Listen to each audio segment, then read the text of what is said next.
Hey, everybody, welcome back to the Kelvis podcast. So I'm going to do this introduction a little different because I was messing up her name and she said like Alysha Keys. So I don't have the Alysha Keys in it, but I got the next best thing in the studio. I got Miss Alysha. I'm going to let her say her last name when she introduces herself again.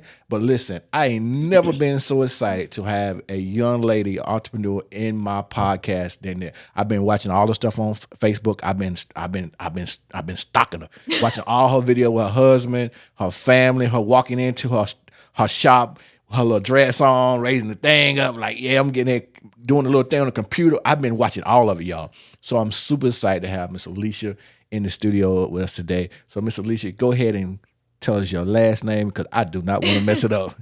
Hey guys, so my name is Alysha Yancey and I own Ace of Shades window tint in Fayetteville. Wow.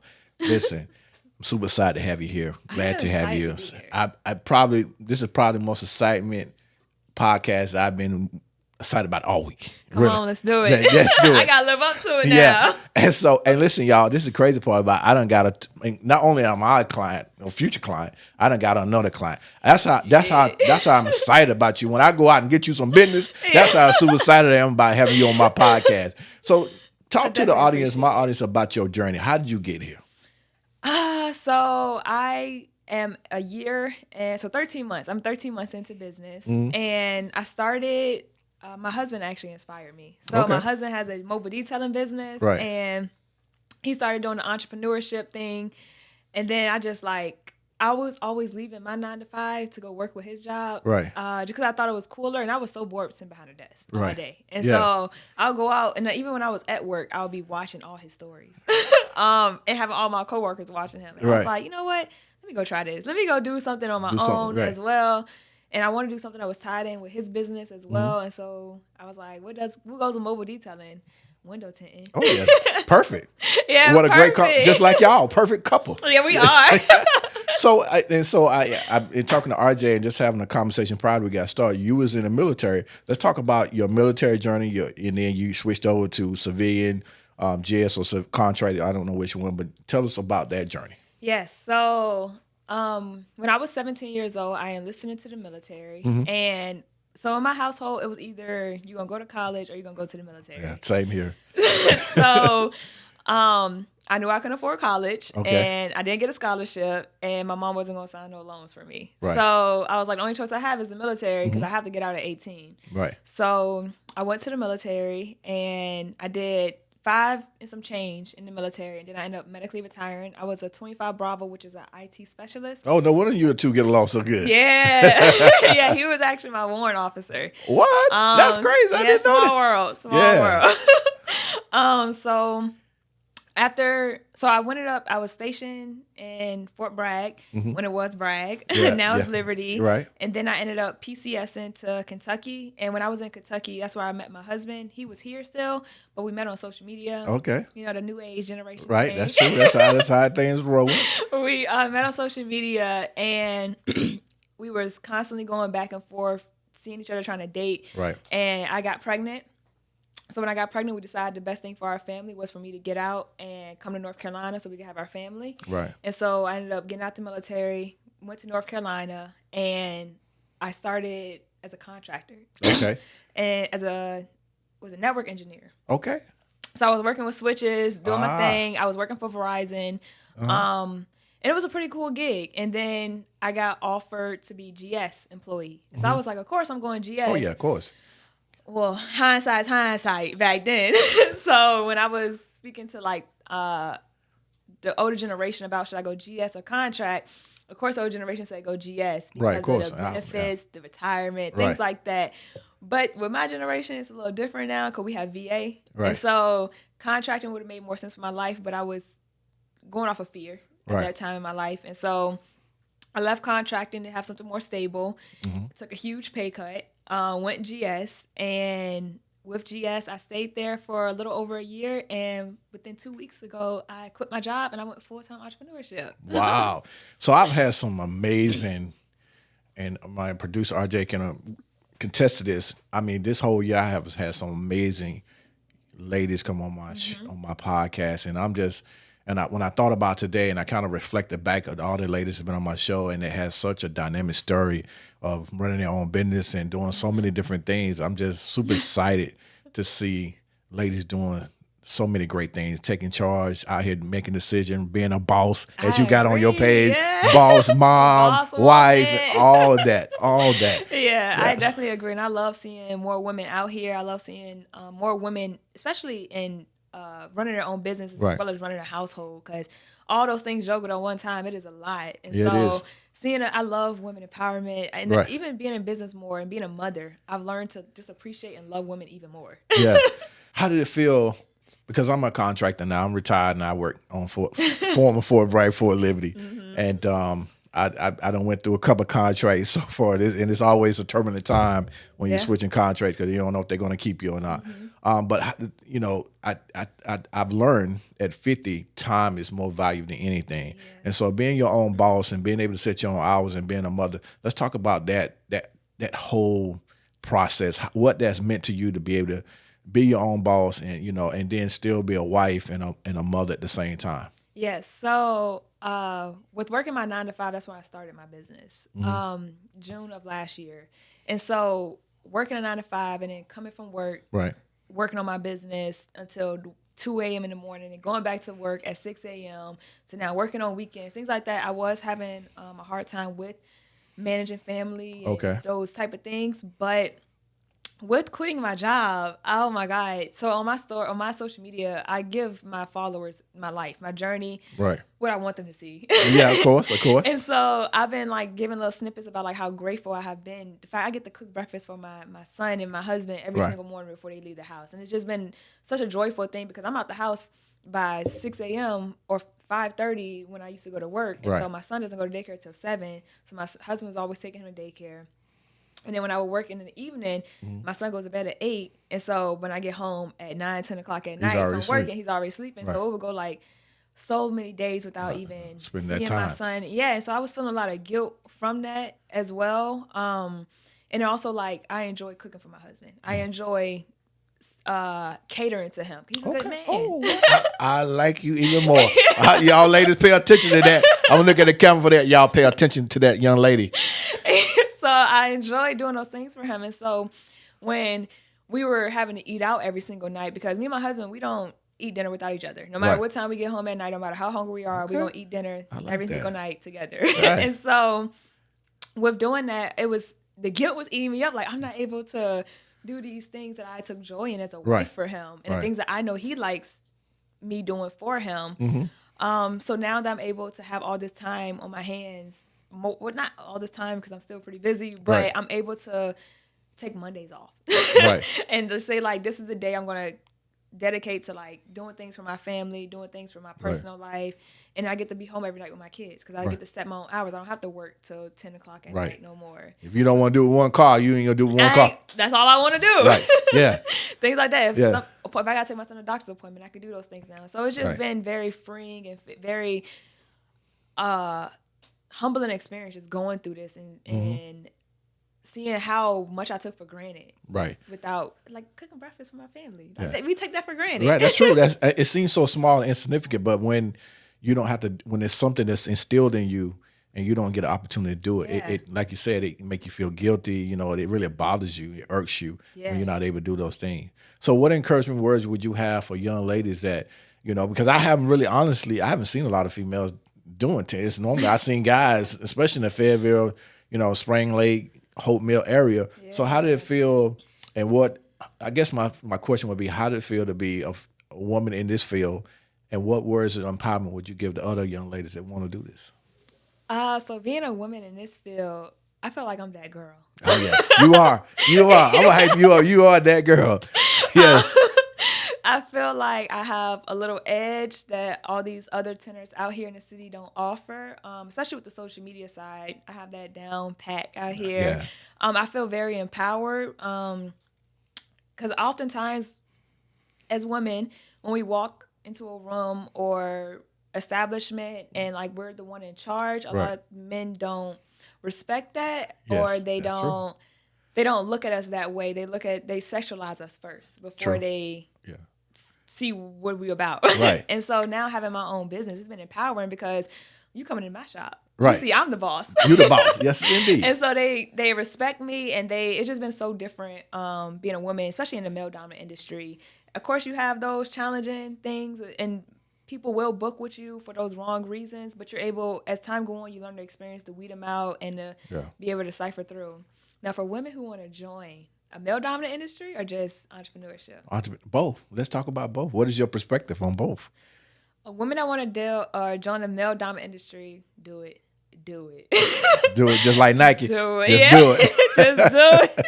Yeah. It's such a unique niche when a woman joins a male dominant industry, and it just gravitates so much towards you because it's so unique. Right. And so people want to support you, and people want to just learn about you more. And so I feel like I've gotten a lot more opportunities because I've joined the male dominant industry versus like what if I would have went and done hair or done nails. It's so woman saturated that nobody stands out. And so picking a male dominant industry as a woman, it's gold. Hey, I heard a lot of women say if you want it done right, let a woman do it. Let a woman do it. Come on.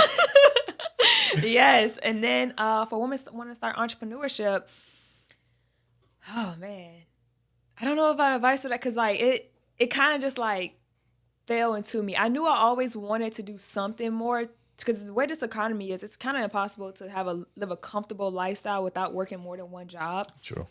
And so I always knew I wanted to do something more to earn more income, but I just didn't know what it was. And I always like, oh, I'm not talented. I don't know how to draw. I don't know how to do all these other things. But it just fell in my lap one day. And so I guess entrepreneurship is just, if it comes to you, take it. Don't stop. Go full throttle. Keep running. Keep running the race. Keep trying it. Yeah, don't quit no matter how slow you are. Just keep going. It's going to pay off. Besides the guys booking because you're a woman and the wrong reason you kind of stated earlier, and what other challenges have you encountered, and how did you combat those challenges besides the one that you just said a minute ago? Okay, so yeah, we talk about it here. We're gonna get real. We're gonna get real. Matter of fact, I'm gonna take glasses off so we can get real with it. So I've been to 2 other locations before I had my own shop, and within that first location, it was just a very disrespectful person I was with. And so I don't know if it wasn't necessarily he was disrespecting me because I was a woman. It was more so he got high-end value customers. Okay. So he felt he was superior in a way. And so with me being young and new to this industry, it was more like I'm trying to like watch what I say. It's saying no, say it. On the Kelvis podcast, you have my permission to say it. Okay. I got the best editor and best producer in the world right here. You do. In the studio. You know what I'm saying? So say what you want to say. It was a very belittling situation. So it would be like, you're not going to touch my expensive cars, or you're not going to, as tinters, we hand cut. We use a blade if we want to, or we could use a machine to cut our film. And so at that time I was doing both. And so it was more like you're not going to touch my cars with blades. And then he would say he would give me jobs, and then he would take the job from me and give it to another tinter. Wow, and that's crazy. But would expect me to come into the shop and still use my film and use my machine to provide it all for the tinter. Oh, no. And I wouldn't get no money. But then also at the same time, I was working full time. So I was leaving my job, taking PTO, thinking that you were having me come to do a job where I was going to make some money. And then I get there and I'm blindsided. Right. So when I kind of got over the situation, it was within 30 days. Okay. We tried to have a conversation, and it was men aren't talkers. Well, that's true. That's true. And so it was either you're going to work here and deal with this, or you're going to go. And so I was like, well, that's all I need to know. Because as an entrepreneur, as a business owner, I get to make those decisions now. Or I could just leave. I don't have to deal with this, and my business don't have to deal with this. And so I canceled my appointment that day, and my customer actually ended up helping me move out the shop. Really? Yes. And so I went back to the house after that, and then I went to another shop, and it was like, I did it all over. I made a bad decision all over again. Right. I wouldn't say it was bad. It was learning. It was learning things. It is not. So failure is not failure. It's lessons in life. That's why I know because we make those every day. We run into situations. So and you grew from those. So I did. Continue on telling about the other situation. I did grow from them, but in that moment, you just you stuck in it. And you feel like it's the end of the world. Right. Yeah, I've been there. Yes. Yeah, I've definitely been there. So I went into this other shop and he offered me this deal. Me just being so excited and thinking the deal was basically go 50-50 in business. Okay. I don't have nothing coming in right now because I'm at home. And so I need a bay to work out of. He's telling me all these great things, these numbers he's hitting. Right. Me being young, naive, excited. He was fluffing it. Yeah. He was fluffing the numbers. I was believing it. Yeah.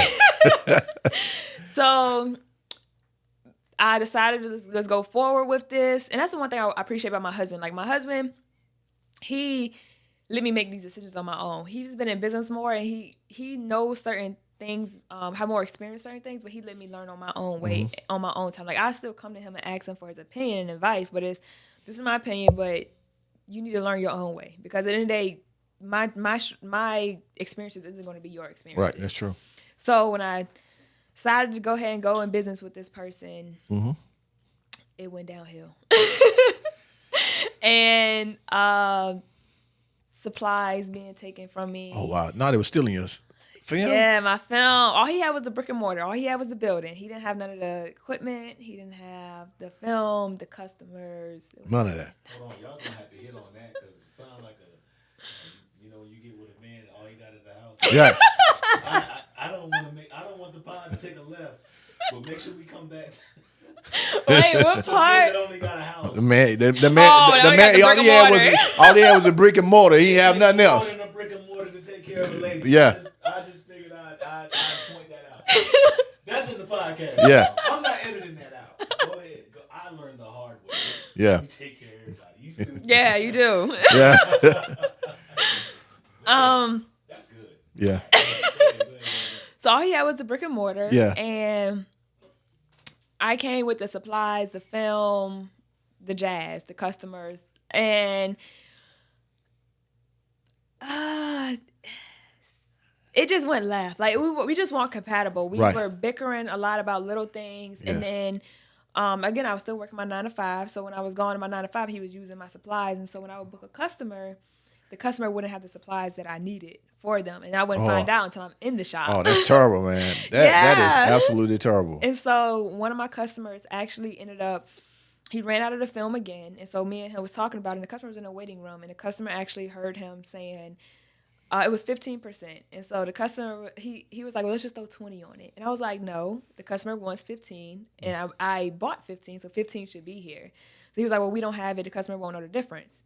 It doesn't matter if they don't know. It's the wrong answer. Right. Integrity. Yes. And that's all we have in this business. Right. And so the customer overheard him saying that. So the customer no longer wanted to get his car finished, but he didn't want to punish me because he booked with me, but he understood the situation I was in. Right. And so the customer ended up actually being a realtor. And so the customer ended up saying, let's go look at shops, 'cause I don't think it's a good place for you. Right. And so that same day, we left and we went to go look at bays around Fayetteville area. And within 2 weeks, we found a shop that was perfect for me, the perfect price range. Right.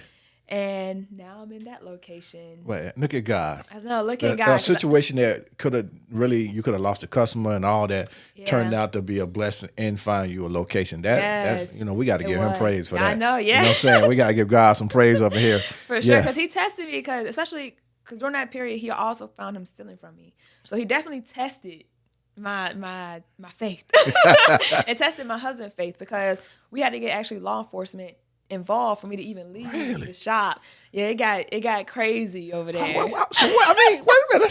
Let's get the tea on that. I know your husband was ready to put some caps in it. Yeah. So I mean, he didn't want you to take your equipment. He didn't want. So he was gonna force you to stay with him. How you gonna do that? Yeah. So he wanted me to, because in the beginning of April, I found out he was stealing from me. So at that point, I was like, we're not business partners. I'm paying you rent, and that's it. We're not doing 50-50 business. And so at that point, that's when everything started shifting. Yeah. And he started doing things like to sabotage my days, my customers. things like that. And so I let him know in the beginning of April, this is going to be my last month. And I guess he thought I was joking. Because he used to always say, like, I don't want you to leave. We're just going through, like, growing pains and things like this. And I was like, no. This is not a growing pain. The Lord trying to bless me, and I can't get blessed being with this mess. Yes. So I ended up, end of the month came, and I told him that I was leaving. This is done. I'm getting my stuff out. I started moving my stuff out, and he ended up closing the bay down while I was getting my stuff out and locking the door. And so I have the key still, so I open the door back to get my stuff, and he comes in there. He starts pushing me out, shoving me out the bay. He put hands on you. He put hands on me. Woo. We called 911 because either the 911 or the Undertaker. There you go. So I called 911, and his friend was there as well, and they were both trying to corner me. And wow, that's crazy. At this point now, my husband's involved. And so my husband, his homeboy's involved. Oh, yeah. He done called the crew. He done called the cavalry. Yeah. So everybody gets to the shop. It's a whole mess. Now the officers are there. We're trying to figure it out. It becomes a civil matter. So the officer says they can't do anything about my equipment because it is his shop. Or it's the owner. He's not the owner, but it's the owner's discretion whether I can go back into that bay or not, or that building. And the owner wasn't there. And so my husband was like, well, the officers got to leave at one point, and we ain't leaving. Right. And she got the key. So we're going to get her equipment back one way or another. Right. So we got my equipment back. Gangster style. Amen. Hey, by all means necessary. Yeah, by all means necessary. And I've been in my own shop now since June 15th, and it has been so wonderful. So, like, just freeing and empowering, like, knowing, like, because I never thought I could do it on my own. I always thought I had to be in somebody else's shop. I had to, like, the rent would just go too much for me. I wasn't going to get the clientele. People weren't going to support me. And seeing, like, I'm on month 2.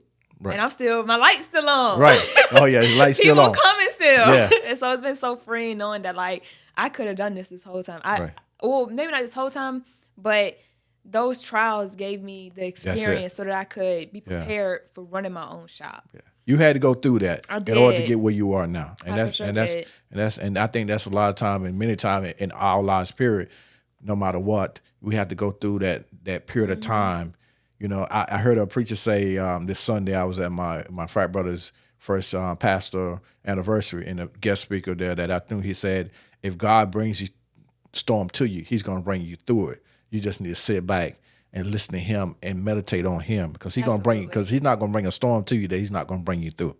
And boy, he brought you through. He definitely, and he's still bringing me through it. He's still bringing me through it. Yeah. And honestly, this whole time I've been walking by faith. Like, me and my husband, we are big into, like, our religion and reading our Bible, and so we have been, like, just walking by faith and just, like, just letting the Lord take us through this journey, because that's all you got. It's entrepreneurship. Yeah. Some days you busy, some weeks you're not. Right. So, yeah, you got to have that faith that God is going to bring the clientele, and he's going to keep the lights on. Yeah, he's going to keep the lights on.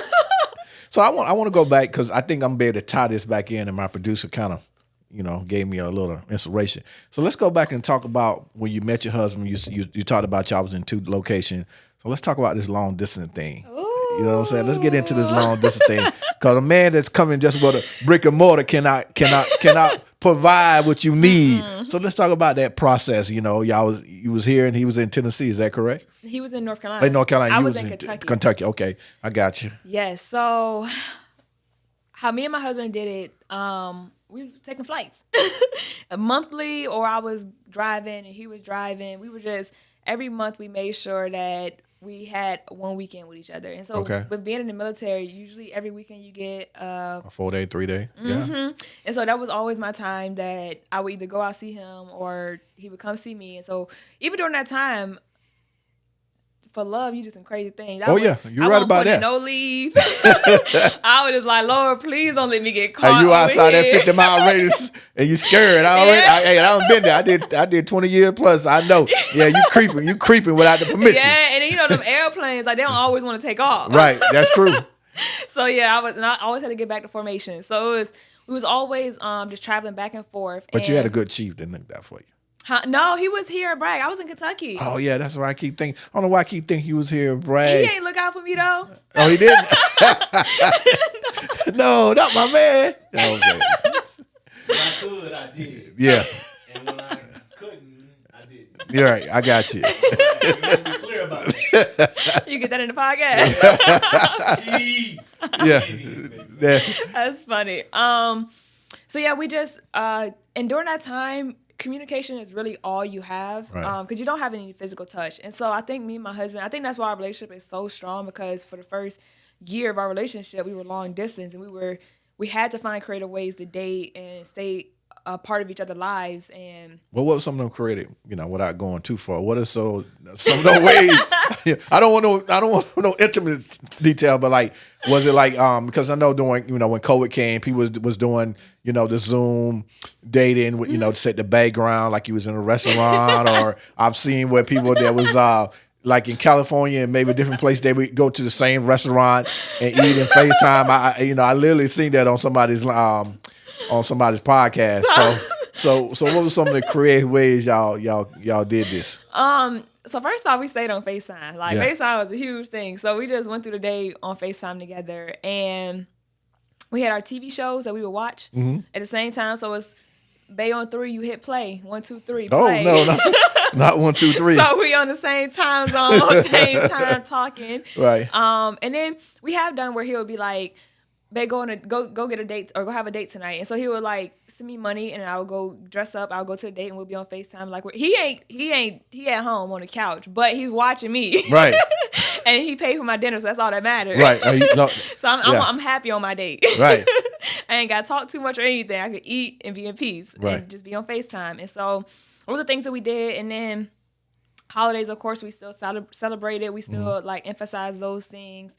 And it's like when we finally got together during those 3-day or 4-day weekends, we like were intentional about what we're doing. So right. we have dates planned out. We Right. have dinners planned out. If he has his kids during that time, then we have activities for the kids. And it's just, we were just intentional about wanting to be with each other. Right. So what are some of the challenges that y'all faced? I mean, that's sweet, that's lovely. But what are some of the challenges? Because there's somebody watching this podcast in a long distance relationship right now and can use your advice. What are some of the challenges that y'all faced? I mean, other than the obvious of physical touch, right? You face that. So for us arguing, I've done a lot of growing up in our relationship, and I'm just so grateful that he stuck through me through all that, because I was so immature. Whew. And so during argument, when you're long distance, I say what I gotta say. I don't want to hear nothing else. I don't want to talk. Oh, that's it. That's a final word when you say it. Let me cool off, and when we come back, then you give your thing. Okay, so you get the final word, and then we table it, and then we come back, and then but you got to bring it back. Oh wow! Yeah, it was. I had so much pride back then. Okay. And so, luckily, I had him where he knew that was my type of personality, so he would always come back and re-engage in a conversation. Mm-hmm. But the hardest thing with long distance is if you don't have communication, you don't have nothing. And so, speak on it. With us going through those things, we were able to learn how to communicate effectively with each other, because we could communicate all day, but if it's not effectively, man. We ain't well, talking. you say that again. Say it again for the camera. We can communicate all day, but if we ain't communicating effectively, it ain't going nowhere. My Lord. So those are our biggest things. Like, communication was the hardest thing. One thing I've been so grateful and so blessed about, I've never had to deal with infidelity. I never had to deal with him, even thinking about him with another woman, because he's always giving me that security and that reassurance that you were the apple of my eye. Right. And so I think when you take that out of the equation, that's true, of any relationship, whether it's long distance or at home, right, that is true. We can work through whatever, as long as you ain't stealing from me or cheating. We can work through it all. Work through it all, huh? Work through it all. Yeah. Or beating me. Okay. No domestic violence. Yeah, none we of don't that. condone that on the Kelvis podcast. Not at all. Yeah, I feel like everybody has their problems, but who do I want to spend the rest of my life with who has their problems, and we can work through these problems? Like, who is manageable? Right. And this is, I love him. Like, that man's manageable. So we had a podcast which What's manageable? Yeah. I ain't trying to be like but you blessing me right now. Come on. What's manageable? 25. Don't forget I'm 25, y'all. You gotta make adjustments to be Right. manageable, y'all. Yeah. So that sounds like the 80-20. Sound like he's got 80% of what you need out of 100. Yeah. And the other 20 you can work through. 100. But yeah. I think I try not to focus on like the 20% he doesn't have. It's more just how can I be a better wife to him? How can I? Oh Jesus! Well, you about to make me walk out this podcast and get a shot up in here. Oh my. Woo, well, we definitely gonna add this because there's some women out there way older than you need to hear this podcast. But you also gotta have a good man. Oh yeah, that's what comes with it. Yeah, we all everybody in this room is good man. Everybody in this room is good man. I can vouch for that. Yeah. Well, wait a minute. I don't know. My producer got a face on his face. Well, ain't always been this way. No, that's a cheat. That's a change. We are changed.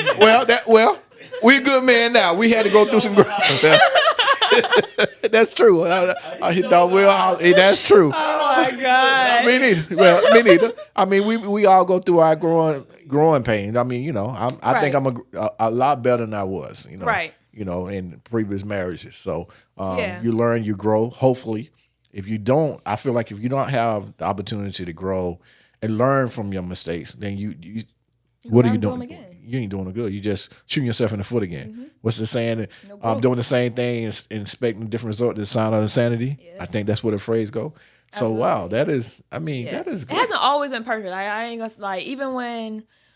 So my husband and my life, we've been together 4 years, going on 5 now, and it's been transition every single year, and so we've grown every single year, and so like us getting to learn who the other person is, it's been.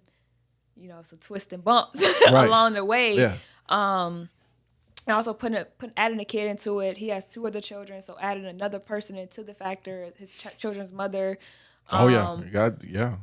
Him quitting his job, starting a business right after we had our son, and then me quitting my job, us buying a home. It was just like a lot of things transitioning in these 4-year period. But we just had to stick it through. And that's the thing. So what went through your mind when your husband said, hey, I'm going to quit my job and I want to do... He didn't.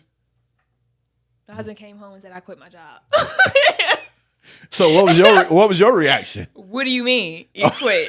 What do you mean? That's a typical reaction right there. What you mean? Yeah, because I didn't have a job. Right. And so I was on maternity leave.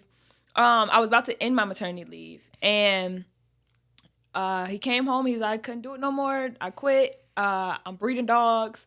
This is what I'm going to do. Right. I'm like, oh, this man just trapped me. Say nothing trapped you. He done got you pregnant. Yeah, he got me pregnant, got me out the army, and then told me he quit. Yeah, so I'm just like, and also like with every fear you have is probably through some experience or something that you witnessed before. Yeah, that's true. And so coming from a single mom, and then seeing my sister and her relationship with her baby fathers, and then my husband quitting his job, it was just like, oh my God, I am not breaking this generational curse of the baby daddies being booty. And so that fear was in me. And so it was, I couldn't understand, like, why are you quitting your job? Like you are in your prime, you making good money, you got a contracting job on post. Like, what are you doing right now? I'm leaving my job. I don't know where my life is going. Our son is here. It was just a lot. And he told me he was breeding dogs. Something happened with the dogs. It didn't go well. And then he said, I'm going to start washing cars. What do you mean washing cars? So it was hard to accept. Right. And so, and I think sometimes like people get into that mode of like, when you have a dream, everybody has to support it. And That's they true. Don't. Ooh. And it's because your dream isn't my dream. And so, and I can't understand your dream. And so, being in a relationship with somebody where I can't see the dream yet because I grew up in a household 9 to 5 or college or military or college. And so I never grew up with entrepreneurship. So you telling me that you're going to go out here and you're going to have a business, make money. And I've never seen anybody Black successful do it, unfortunately, in my eyes. And so I just don't think this is possible. And so it was times I was like, you need to get a new job. You need a job. You need to apply. But after so many months, like I think it was like 3 or 4 months, I just stopped saying it because my husband wasn't doing it. And it wasn't like a I'm not hearing you type of I'm not doing it. It was a babe, just believe in me. Like I got this. Like that's key. I got it. Like we gonna be okay. And then one thing I also during that process, it wasn't like my husband was just sitting at home. My husband was building fences, building decks, freaking painting walls. Hustling. He was making some money. And so I couldn't be mad because even though he did take a huge pay cut, he was still out here showing me work ethic. Like, he was still showing me he wanted something different in life, and he just wasn't happy where he was at. And who am I to tell you to stay somewhere you're not happy? True. Even though my fears is here. Right. But you have to live your life and live your truth, and you're going to always maybe resent me if I was to tell you need to work a 9 to 5. Well, let me tell you something. Where you been? Where you been? RJ, where you find her at? For real. Cause I mean Lord, let me tell you something.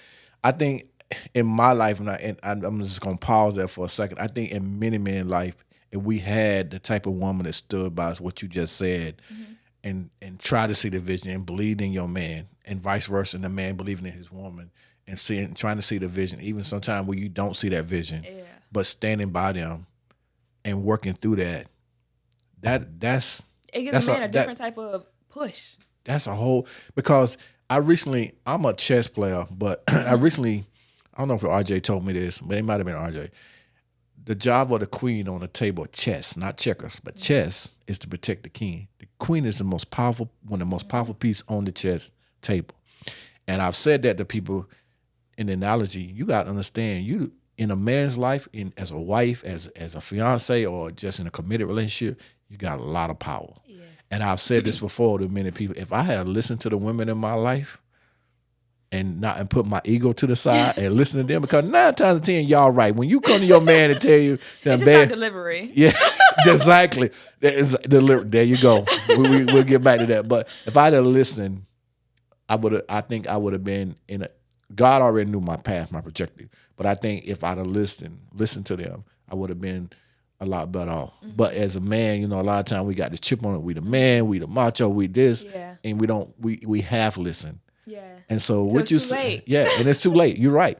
And so what you said is so very powerful, that you stood by your husband, even though, you didn't see the vision at first, but you say, you know what, I'm gonna stand by him. Who am I to kill his happiness, his dream? I'm gonna stand by him. And that's incredible. That's a moment right there for me. For real, that's a moment. We can start the podcast right there.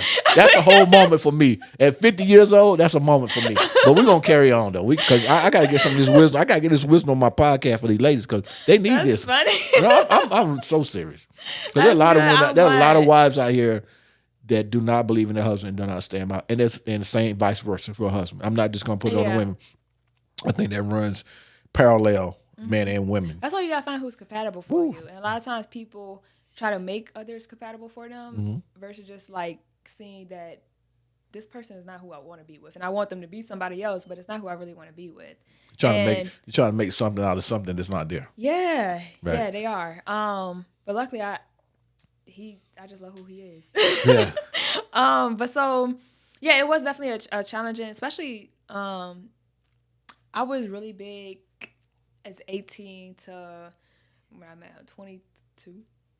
Yes. During that period, I came from a single mom, and I had like daddy issues, and so I would always get involved with people who were older and had more money, because it gave me that like stability that I was missing, like that father. It gave me also like that father figure thing, and so through those years, I always had somebody supporting me or wine and dining me. And so going to that, to then me and him in a relationship, and he's doing those things in the beginning as well, and then you don't have no money coming in. It was hard to accept, because I just felt like, I don't do this. I don't pay bills. Right.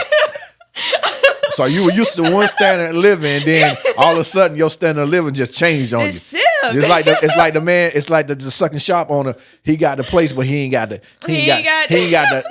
meat to go with it. Yeah. He got the freezer, but no meat in it. No. There you go. And especially with being in the military, having housing, I didn't have to pay for rent or anything like that. So I always had a place to stay, but. And 3 meals a day. Yeah. And so now having that and providing for our son and just doing that, it was hard to accept at first, but I feel like it was so worth it. Like it made me understand him more, him understand me more, help me with my finances, how to manage my finances, because now I got to manage his family. But it wasn't, a lot of times people will say like they won't be with a man who don't have a job or don't. who isn't the provider for them. And I think every situation, every family is different in what you accept and what you allow. But if a man is showing you that he got it, he could work, he got work ethic. A lot of men don't have work ethic. That's true. That's true. So That's if a man very true. is showing you he got some work ethic and he loves you and he's staying for the family, he's trying to help the family, you gotta ride it out with him. Ride it out. Yeah. You gotta ride it out. now you hit a key point there that when you said that you had issues for not having a father in your life, and so you was attracted to certain types of men because of your upbringing. I always say the blueprint.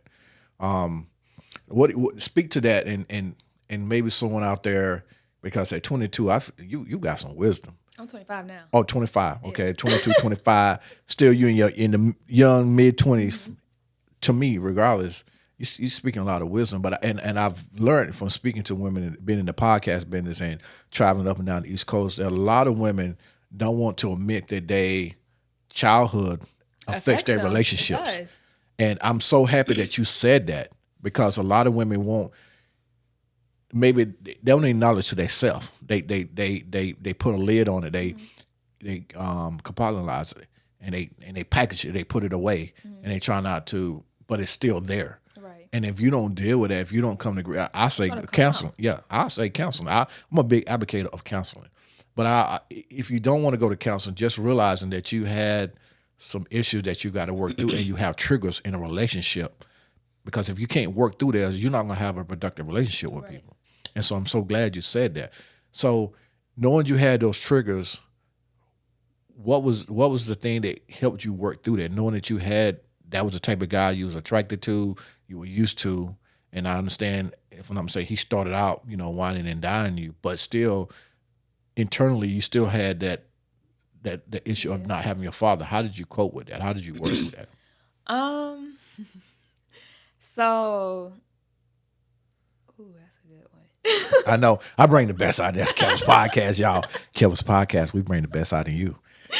So honestly, when I was coming into adult, I didn't realize that I had that issue. Like, I didn't realize that was my go-to, men who were older than me and had more stability and things. I just didn't realize that until, so in my time in the military, sharp is a big thing. And so I ended up getting sexually assaulted in the military. And so with that, I ended up going through counseling. And so with going through counseling for that reason, it ended up, all this other stuff came out about it. And man, I went through counseling. I went through like 9 different counselors before I found one that I could actually talk to. Relate to, right. And so once you find that one, it's just like the can of worms open up. And I just want to tell you everything. And I just want you to hear. And then like we start deciphering it. And then even in counseling, like you kind of, when you hear yourself talk out loud, because you don't talk to about nobody else. When you hear yourself talk out loud with it, you start to like realize yourself like, oh dang, I do got daddy issues.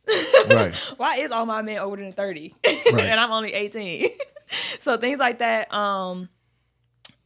helped me. That's what helped me realize that I had that, and I needed to. I'm gonna keep getting these same results out of these same men. Right. if nothing with me changes. True. And so when I went to Kentucky, before me and my husband started communicating, at that point I was kind of forced because I didn't know nobody in Kentucky. I came from Bragg, big installation to a very small town. Mm-hmm.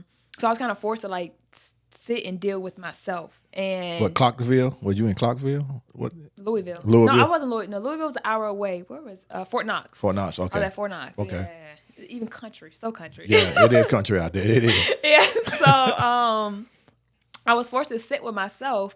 And so that's when I realized that like I need to change me. Who I was and like why are these people attracted self-reflection. Me? Yeah, like why am I even letting you talk to me? Right. Or you just I should have these boundaries and these standards in place. And so when I did, my dating group changed. And right. And it just so happened that during that time where I was working on myself, my husband came in my life. And I became intentional about dating him. Actually, my friend made me be intentional about dating him. I was having my fun. Right. But it was just texting fun because I was in a whole different state. Right. And my homegirl was basically like, pick one. You need to pick them and choose them. And I was like, well, who? They were like, who do you like the most? And I was like, well, I like Taryn. That's my husband's name, Taryn. Okay. And it was like, all right, well, if you could last with him, then they made a bet. I was like, okay, cool. And we're almost 5 years deep in off of a bet. Right. And Then you won the bet. I won the bet. Okay. I won the bet. Yeah, I kept the man. And he kept me. Right. Wow. Yes. So it's definitely been a journey, a learning experience, growing experience, especially in a relationship. Like, you just grow so much in a relationship. When you with somebody long term, people think it's boring. People think it get drawn out, or you just no more excitement. It's like, nah, I love this. It get better and better. Like, it's my best friend. Yeah. Well, I think when you said you hit the nail on the hammer when you say you got to be intentional. And I think I've learned that the things that you took to get the woman, you got to continue. You got to take it to another level. You still got to have date nights. You still got to have all these things that we men typically we wind down.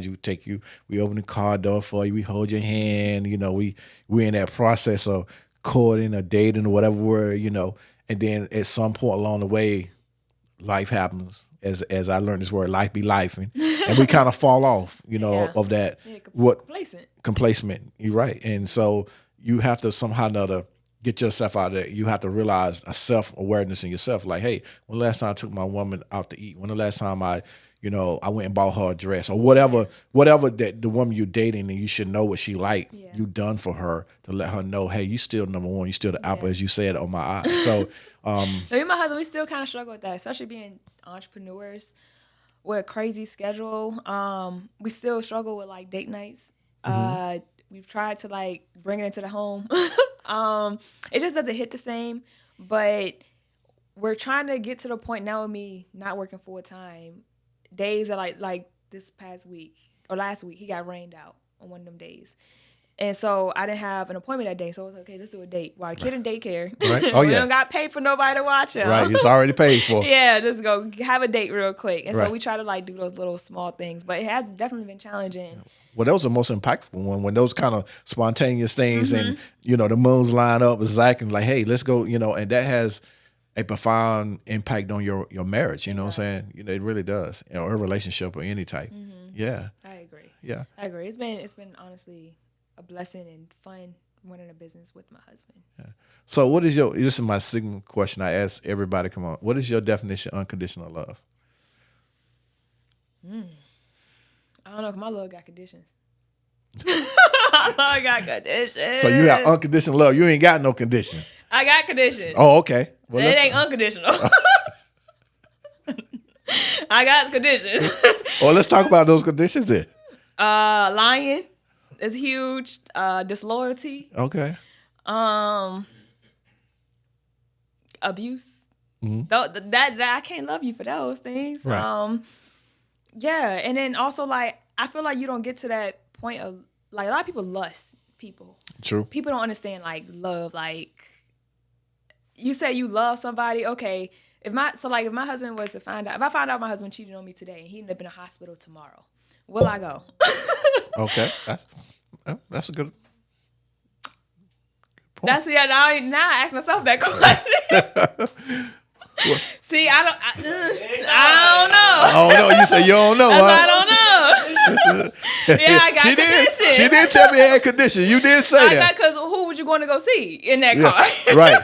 I just found out you was cheating on me. Right. So I don't know. Like that's the condition. Yeah. Like yeah, you're the first person to say that. Normally people say, I tell people I learned to put context from my perspective. I learned what unconditional love was in a previous marriage I was in. That person no longer, we weren't intimate, there wasn't no material thing, like, we weren't buying stuff for each other, we wasn't giving each other money, we weren't helping each other, it had nothing to do with physical, money or material things or anything. I loved you because you were my wife, the mother of my kids, you know what I'm saying? So I look at unconditional love, it's not tied to anything, it's just pure love that you have for a person with no conditions tied to it, in my definition. Okay. So you're gonna pull up to her house if you find out that we gotta find this one out because it's some conditions in there, I'm sure. Well, mean, I'm human. Don't get me wrong. You know, there's gonna be some doubt there. There's gonna be some doubt. There's gonna be some thoughts. There's gonna be some doubt there. But I think I'm gonna work through those conditions. And you're correct, RJ. There is, I guess, in a sense, there are conditions. But I think that of the overall, you know what I'm right. saying. You know, if she got down sick, I would go see about her. You know what I'm saying. If she was, you know, had to, you know, go in the hospital, or, you know, she was going through a rough time, you know, I would be a sounding ear. I would listen. You know what I'm saying? I would listen to her. You know what I'm saying? See, I don't think I'm that mature yet. Yeah. So I don't think I'm just there yet. Yeah.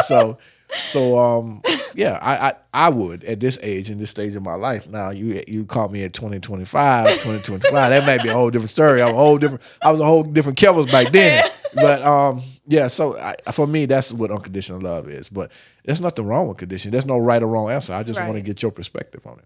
Yeah, I think maybe unconditional can like be suitable for my son. That's okay. Unconditional. My mom, right? Unconditional, but for a man, yeah, I don't know about a man. Ooh. Because like anything can happen. Like, what if he wake up tomorrow and don't want me? Now I'm gonna just sit here and try to love on you as much as I can, and you don't love me back, right? Because I'm loving you unconditionally, even though you don't. I don't know about that. You don't know about that? I don't know about that. Okay, one. I feel you. Okay. Yeah. That's what's up. Look, I mean, you might get me in trouble with that one, that question. Oh yeah, and just like that song with that song. What's that song where they it's going viral? Like say, I ain't got no man. They say, oh yeah, what's that song, RJ? That song they been singing, huh? Oh, okay. Ain't got no man. Oh, ain't got no man. That's the song. Me. You done say the same man of God. Don't try to play me.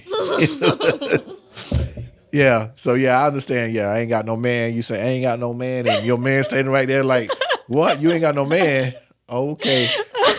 This video is over with because you got him. I don't think I would leave. It just you have to do something dramatic. He has to do something like drastic. Right. As far as cheating, like that's something I just don't tolerate. Yeah, it's unforgivable. Right at that point.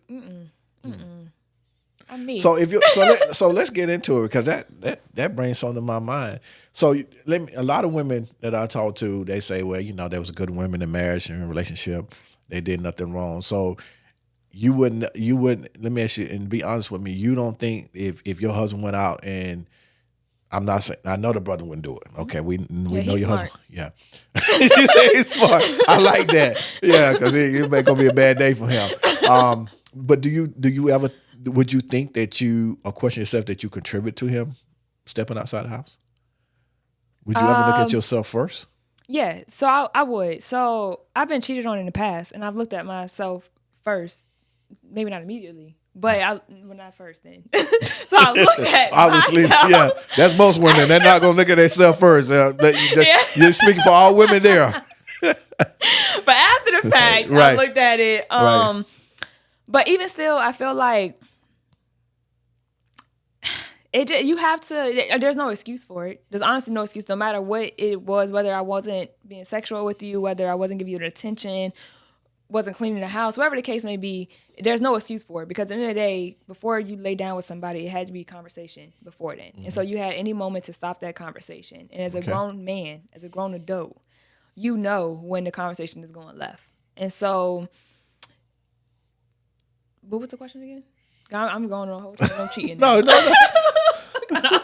No, let's stay right there. Let's continue on right there. We ain't got to move no further because I think the audience need to hear this. Yeah, if you go out and you step out and you sleep with somebody else, like that's an decision you made. Mm-hmm. So yeah, I couldn't see how I could contribute to it. Like, yeah, I might have if I ain't have sex with my man for months at a time. I get that. Men are sexual creatures, and that's how they feel love. And so, back it up. We had a lot of rewind. Say that one more time for the camera. Men are sexual creatures, and they love having sex. Okay, thank you. Appreciate that. No. You said that we feel loved through sex. There you go. Yeah, there you go. Okay. That's important. Yeah, that's true.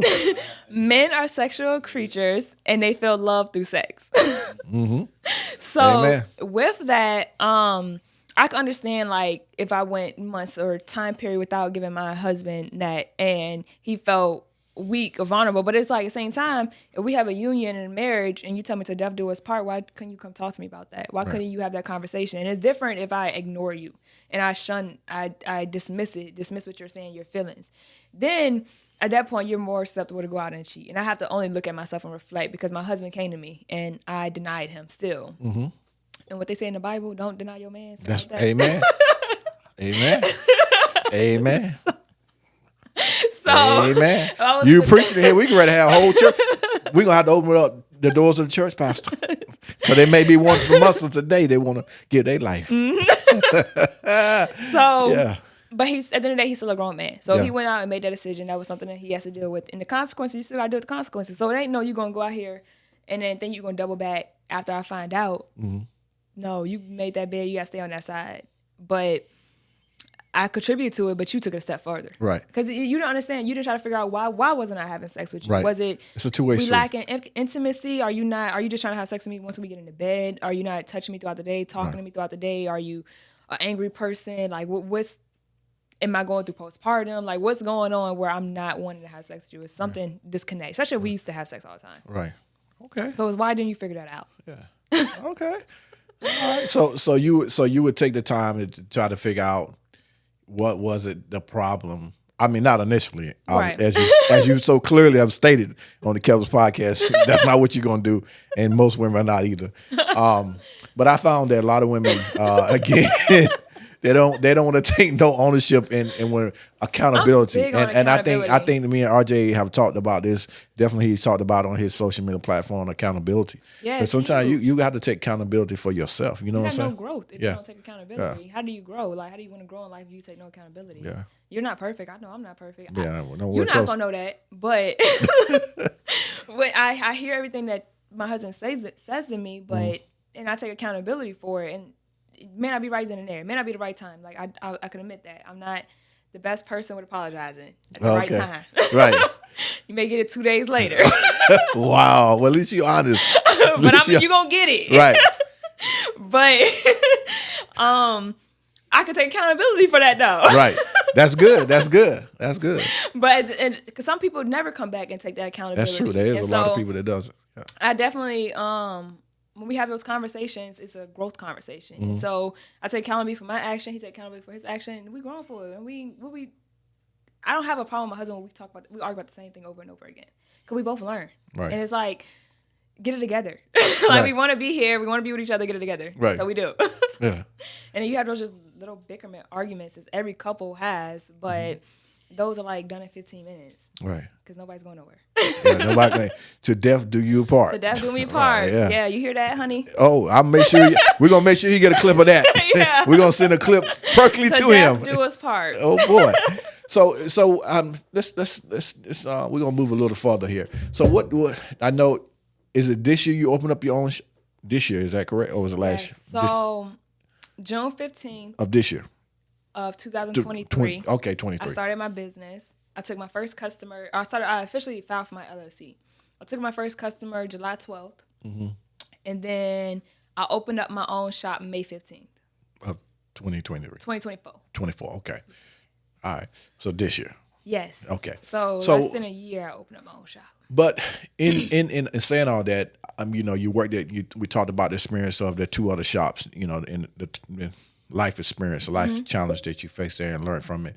So what at this point, because I've seen you on I was stalking your Facebook page. You went to people's houses. I seen you go to people's houses. I seen you do business outside of business, tinting their windows and stuff. What do you feel like what impact so far with all the experience you had, the challenge you have, and where you are now, what impact did you feel that you have on the community, and what future impact do you plan to have on the community?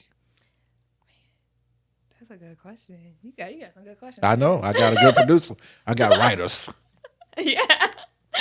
So the impact I feel I've had on the community, one, I've let the community see a different side of tinting. They've never seen tinting like this before. Mm-hmm. They've never seen this type of content before. They've never seen tinting be cool at all. It's usually it's a man. Some man Yeah. has been doing it for 30-some years in a dark garage, Right. 10 cars. Right. You just drop your car off and go. So I've been giving people like that different edge in our community. Going forward, what I would like to bring to our community, one, I would love to bring more jobs to our community, of course. 'Cause Okay. I'm a business owner, so now I want to have employees. So I want to bring more employment within our community, and then I want to eventually franchise and expand to where more jobs are available. We got to stay in contact. You might want to invest in your franchise. Come on. You know? And I just want to be able. So soon I'll be speaking to teenage girls as well. Okay. In summer camp about entrepreneurship and things like that. And so I want to be able to reach out to more of our younger generation and let them know that like 9 to 5 isn't always the right answer. They condition you to think 9 to 5 is the right answer. From the time you're going to pre-K to the time you go to college and graduate college, you're conditioned to work a 9 to 5 schedule. To work for the man. And I want to be able to bring to my community that that's not the answer. That's not always the route that you have to go. And just because you've been in that household, been in that lifestyle, and only know that, venture out, take that chance. And I want them to see that like it's possible. Anybody could do it. I went to the military, and I'm 25 now. It's never too late to start. There's people who are younger than me, even doing better than me because they started before me. But I just want them to know that, like, especially if you're a woman, like, it's so many resources out here, so many opportunities for us out here. And so, yeah, I just hope to bring like that inspiration to the community that do it. Like, we need more jobs out here. Yeah, that's definitely a fact. And I'm gonna tell you, and I said it earlier, I have not been so excited to see somebody do tint in my life until I watched your room. I said, you bring that jazz, like you said, you bring the jazz too. I said, okay, all right, I'm about to go carry my car down there and get it tinted because hey, she doing her thing. So I think that's very good what you're doing. I'm so happy to hear that you're gonna be speaking to some young ladies, teenagers about, you know, becoming their own boss and different routes they can take in life. I think that's very important. I think more people need to do that in the community, is share that knowledge and that encouragement, because you never know the background of someone that you're talking to and how you can bless them and encourage them and how far it can go. So I'm super excited. Yeah. It goes far. So we got it. Do you know Sylvia? Sylvia, yes. Okay. Yeah. So she was on. Yes, definitely that. Gotta get her on the show too. Yeah, we got to get her on the show. She actually she was on our very first time, I believe it's done in Fayetteville. The Real Reckless Live podcast that we hosted here. And she was there she was part of the panel, and I have helping me do some work for me as well on some personal level of business that we conduct together. So I see her doing a lot of great things in Fayetteville. So yeah, she does. Yeah, so you kind of remind me of her. Yeah, you definitely remind me of her and the things that you're going to do in the future and where you have been and where you're going. So tell everybody your address and name of your shop. Tell everybody about your business and your husband's business. Give us the scoop on how we can get in contact with y'all. You know, you got to sit upright and give us the information. Yeah, y'all got to hear this. Yeah. Don't get lost now. Okay, break it down for them. 912 East Russell Street, Fayetteville, North Carolina, 28301. That is my shop location. On the door, you will see Ace of Shades window tint. Knock. The door will be locked. It's only by appointment, so I do have my website attached to my social media, my Facebook, my TikTok, and my Instagram. You can find me at Ace of Shades NC Tinting. On there, you'll see some great content. My husband also has a mobile detailing business, which is ATA's Mobile Detailing. Alpha, Tango, Alpha, Sierra, Mobile Detailing. He also has a website. He's by appointment only. He will come to you in the comfort of your home. You do not have to leave, and he will wash your cars. And if you also want a special package, we have our Family Legacy package where you can get tinted and detailed at your home in the comfort. While you're in AC, we'll be working on your vehicle, and we'll give it back to you after a few hours, and you're in a brand new ride. Okay, cool. So you can find us on all those social media platforms. And yeah, let's get you on the books, guys. Yeah. Well, go ahead and book me for both. Put me down for both. End of this month, I need all that. I need to get my baby right. I need to get her cleaned up. I need to get her tinted out. You know what I'm saying? Keep some of that heat because you know when I go to sit in, I go, oh. Yes, that's something I want to talk about. Hold on, RJ, put it back on me. There we go. Tint. Tint isn't just for privacy. Tint is for heat rejection for your animals, babies, you. Protect you against the sun, UV rays. If you notice, a lot of people have a lot of skin problems on the right side of their face or their left side of their face because that's where the sun is at when they're driving. It's due to the sun. Get some tint, guys. I got you. On your homes as well. It reduces your AC bill. Okay. I have to get you to the house too because that light bill is being. Come on. A lot of people don't know what tint offers. Yeah. They just think it's privacy. Right. But like I said, it's a unique edge I bring to social media. Yeah, you bring the whole total package. But listen, I had a great time with you here. You dropped a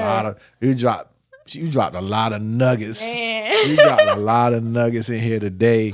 I hope people, I know, ain't no hoping, I know somebody's gonna get something out. And to be 25, oh my, you dropped. Did she not drop some nuggets in here today, brother? Nah, She dropped some. I want to go there and make my relationship better.